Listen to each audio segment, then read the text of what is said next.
Bonjour et bienvenue sur Terre d'Avalon dans cette nouvelle vidéo, une vidéo où je vais vous emmener au jardin à la rencontre d'une grande plante immunitaire puisqu'il s'agit de l'Echinacée pourpre, de son nom latin Echinacée purpurea, famille des Astéracées, mais plus connue sous le nom de Rudbeckia dans les jardineries. L'Echinacée pourpre ou Echinacée purpurea est une plante de la famille des Astéracées, tout comme nos pâquerettes ou nos marguerites. Dans le genre Echinacée, seules 3 espèces sont médicinales. Il s'agit de l'Echinacée purpurea, de l'Echinacée angustifolia et de l'Echinacée pallida. Les plantes que vous pouvez voir sur cette vidéo sont celles qui fleurissent mon jardin l'été. Alors pour ma part, j'ai planté l'Echinacée purpurea, dont je me sers des racines pour faire mes alcolatures. Il faut savoir que d'ailleurs, cette plante est assez invasive au jardin et forme de magnifiques bouquets l'été qui attire les pollinisateurs tels que les bourdons, les abeilles. Donc c'est très sympa comme plante à avoir au niveau du jardin.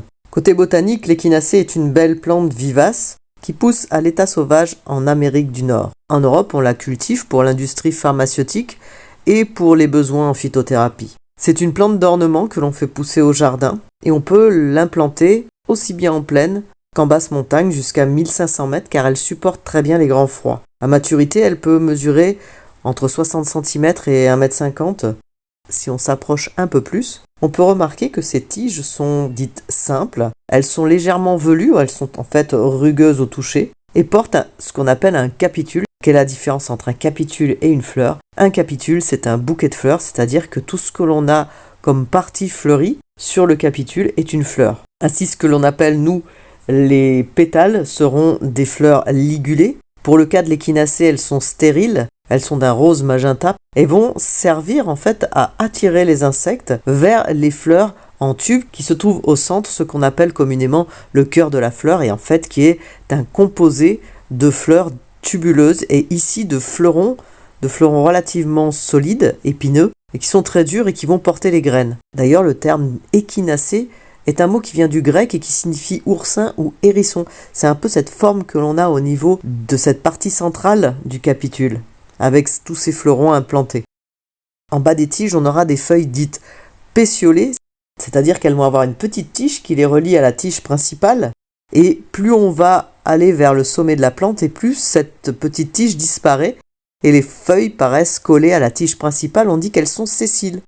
En phytothérapie, on se servira des racines, mais j'y reviens dans l'explication de ses vertus. Il faut savoir que l'Echinacée pourpre a été utilisée par les tribus amérindiennes. C'était la forme Echinacée angustifolia qui était utilisée.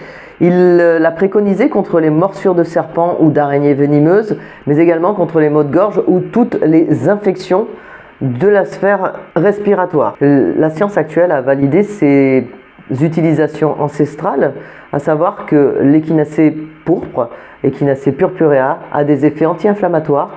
C'est un immunostimulant, c'est un boostant du système immunitaire. Elle sera donc utilisée en cas d'infection et notamment de la sphère ORL, de la sphère respiratoire. Alors comment ça marche l'Echinacée sur le système immunitaire?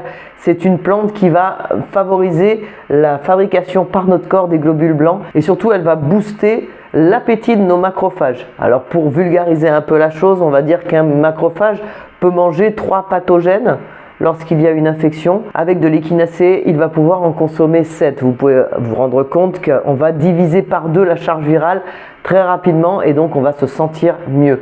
On prend l'Echinacée quand on est malade. On ne prend pas l'Echinacée en cure avant ou après, ça ne sert à rien. Alors comment on va prendre l'Echinacée?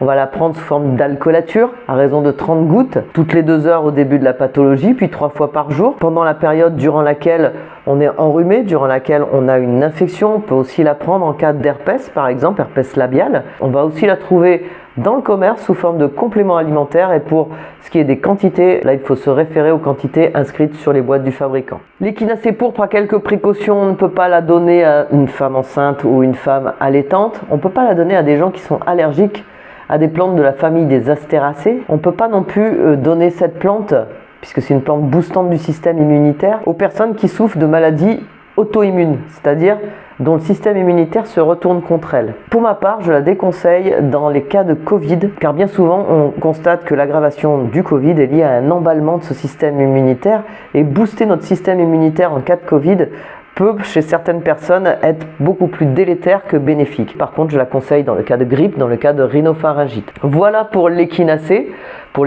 pourpre, cette grande plante immunitaire qui va pouvoir vous servir si vous êtes malade. Je répète, si vous avez une infection du système ORL, mais également si vous avez un bouton de fièvre, un herpès, si vous avez une infection urinaire, pourrait vous servir des vertus de cette plante. Sur ce, je vous laisse. Je vous dis à très vite sur Terre d'Avalon.